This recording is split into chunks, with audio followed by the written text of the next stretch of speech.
Grazie, Andrea. Thank you very much. Thank you all. I will try to take this opportunity to share with you 3 points that are, for me, the points that can be useful today to act, to do something very concrete in the present situation. The first one is about, I will name it awareness. We have a problem of awareness. The second one is about the scale issue and the problems linked to the further integration of the single market and how to do it. And the third one is about the big conundrum that is the funding, the conundrum of funding. I want to be very clear on that because I know there's a sort of, we avoid to discuss on this point usually in the European milieu, but it in reality is the true problem we are having because today we are not finding the right solutions on that. But first of all, I would like to thank CEPS, not in a rhetoric way, but really CEPS for me in the year in which I prepared the report has been a fantastic compagno di viaggio, a fantastic help, first of all, for the moment in which we try to understand the key points on how to feed a report bottom-up. And I think CEPS was one of the protagonists of this bottom-up approach of my report, helping me in Brussels, of course, but also everywhere on many different topics. I would like to thank you all, and I'm here also to say now it's time for the second half of the match, and the second half of the match is the most important one, is how to implement, how to apply. And I was very happy to see that the competitiveness compass presented by von der Leyen is going in the right direction on that, taking many of the Draghi solutions, of my report solutions, NISTO solutions, and now it's time to make it possible. I start by awareness. I will tell you my experience in the second Tour d'Europe I'm having to present the report in the capitals, in the capital of the member states, presenting the report to national parliament. I was in Lisboa last week. I was in Athens. I will be in Paris this week. I will be in Copenhagen in 10 days, presenting the report in the national parliament. Very instructive exercise, presenting the report to the stakeholders, national milieu, and so on. I can tell you one point that is for me very interesting. And the point is that at the end of the presentation, I receive many questions, of course. And the first question is always the same. And it is very good what you tell us, but how is it possible with the veto right? Someone will stop it. And I am, because it is not one time, 2 times, in every meeting I have there always this question. And you know better than I do that in the single market there's no veto right. On taxes, but it's just one topic. For the rest of the single market issues, we can easily move with the majority and the qualified majority without any problem. But in Europe, everywhere in Europe, we have the idea that we work with the veto right.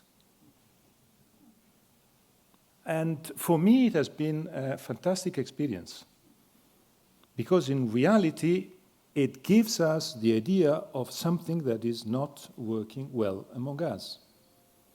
Because in reality, starting from the document that every European Council becomes a sort of, feuille de route, roadmap for the European institutions, so the conclusions of the European Council, we have always to find unanimity on these conclusions, not because there's decision to take.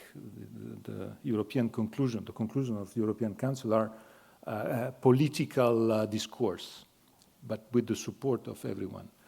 But at the end of the day, starting from this exercise to the rest, the true problem we have is that all the member states, they have the same approach at the final moment to take a decision, is to say, I don't want to leave someone in minority because I don't want to be in minority when something can interest my country and my true interests.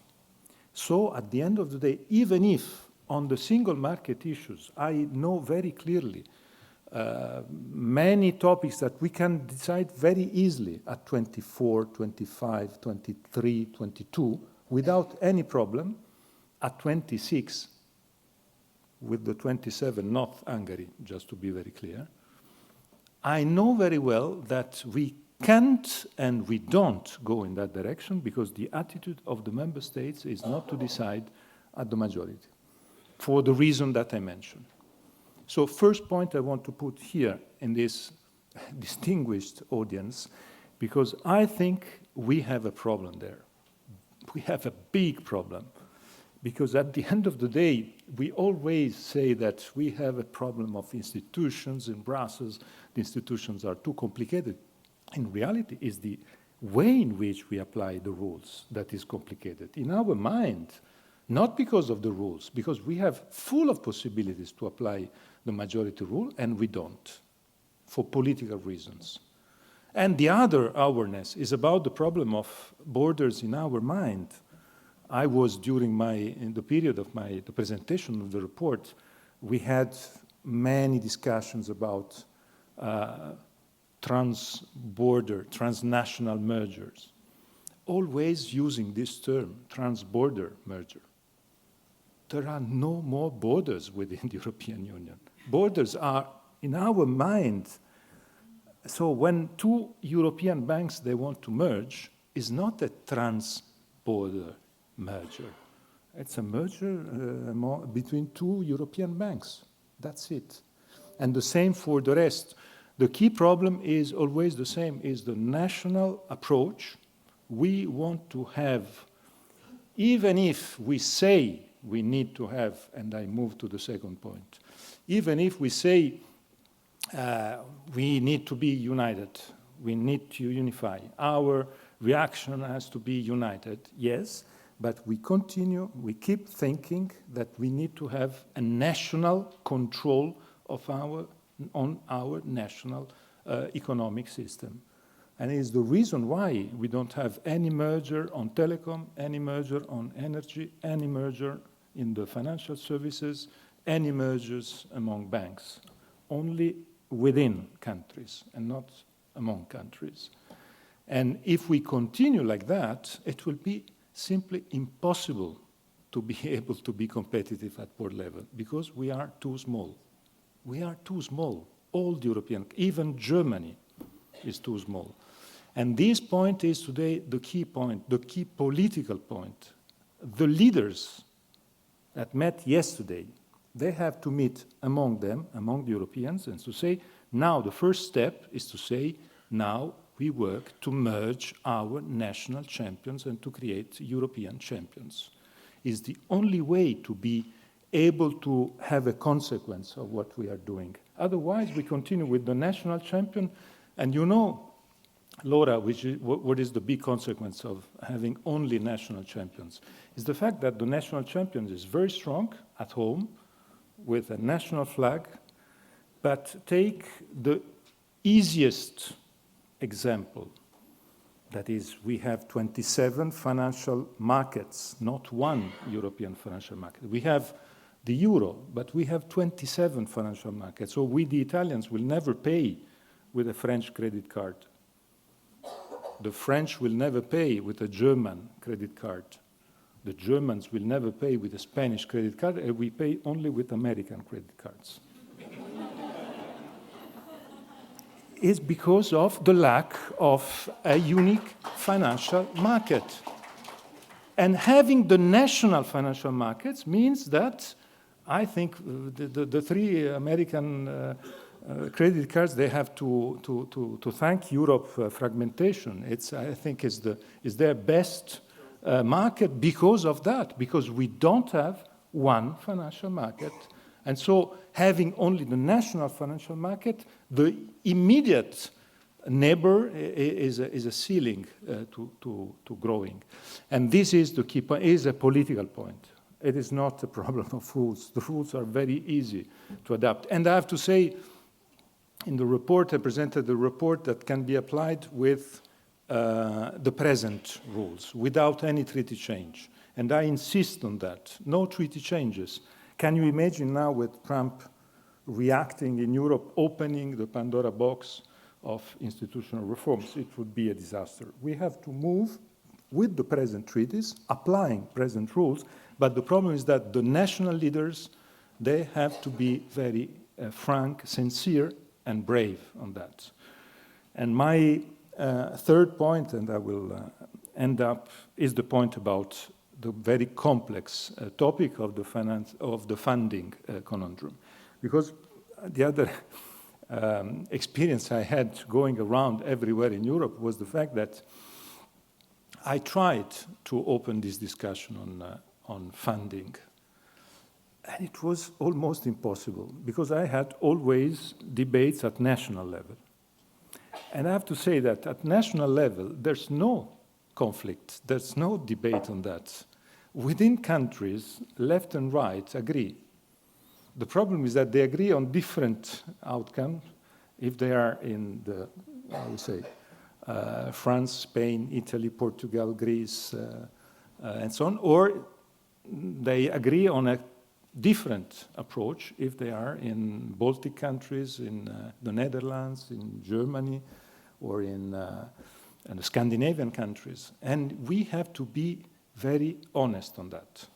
We have a political topic here, and this political topic has to become the center of the discussion, because it is clear that now, yesterday, we all listened the voice of Ursula von der Leyen of the need to rearm. And rearming means finding money, resources. But we know very well that if we find money for resources, I know very well, and that is the aim and the soul of my report, security is not just weapons. Security means being energy independent. Security means having one financial markets. Security means having one connectivity market. That means security. And to get these results, we need to have funding, because Next Generation EU will end up, and we are discussing about the budget of 2018, 2019. That is, of course, not feasible. But we know very well that the discussion on how to fix this conundrum, how to have an outcome, is not there. And the only way, in my view, is to have a plan with two legs, one private money and the other one public money. But the one on private money is the application of the Savings and Investments Union. I put this name in the report. I hope that will be the first priority in what the European Commission and the European institution will try to implement. In my view, this is crucial, because if we are able to create this bridge between savings and investments, that can be the way also to open the possibility to have, through also the leverage of defense, to have some public EU fiscal capacity money to put together aside, not as Next Generation EU, but in parallel to the private money. If we are not able to open this dossier and to find a political compromise on that, I think everything we are talking here will be just a rhetoric discussion. I want to be very honest on that, because if we think that the only way is to say, now we agree on how to strengthen our defense expenditures at European level, our people won't buy it. Because our people, as in the US, I tell you what I had, and I end up here, as one of the strongest experiences in my voyage d'Europe. I met an aged man. I was giving papers, pro-European papers in a market. He gave me back this paper, telling me, I'm not interested, Europe is not for me, I don't take planes. And I was, What? And he told me something that was very strong in reality and very dangerous, because it is not true, but it is very dangerous. He told me, Europe is for you. You speak many languages, you work in another country, you travel a lot, you take a lot of planes, you are cosmopolitan, so you are very happy with this Europe. I was born here, I worked here, I was retired here, my grandchildren were born here, I speak only my own national language, my dialect, no more than that. I will die here. So Europe, for me, no opportunity at all, because the European opportunities are for you. It's very dangerous because it is not true. It's not true, and we understand now it is not true. In my journey, I passed, as many of you, the border of the borders between France and Germany many times, and each moment I was thinking to dozens of millions of coffins that were there because until 45, the two countries and all the European countries used to send the young people at 18 to kill each other, to move a border of 30 kilometers or on one side or 40 kilometers on the other side, the same border that today I pass and we pass without being aware that we are passing this border. And we know very well that it is not rhetoric, it is something true, because the same families are crying today in Ukraine and even in Russia, because their son were sent to kill the other one and to die for a border.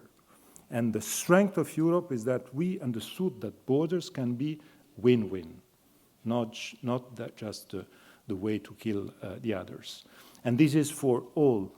But at the same time, I know very well that if this idea of Europe that is only for the cosmopolitan and mobile people is something very dangerous. This is why this idea of the freedom to stay, this is why the idea of working for services of general interest, this is why the present Commission, and I am very happy that Commissioner Kos will talk after me, because I have a lot of interest and hope for what the Commission and for what you will do also on your portfolio. I'm sure that this has to be one of the key issues for the next years, because it's the only way to have the consensus to do what we need to do at the European level to be more integrated and to be, of course, stronger.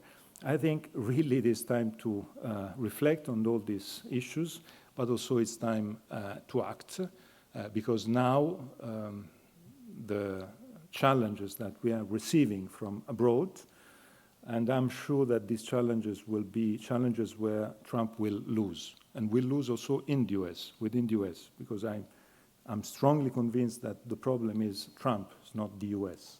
And I'm strongly convinced that the European Union and the US will stay in the future allied. But I'm strongly convinced that we are all thinking that Trump is todopoderoso. Trump is so powerful that he always wins.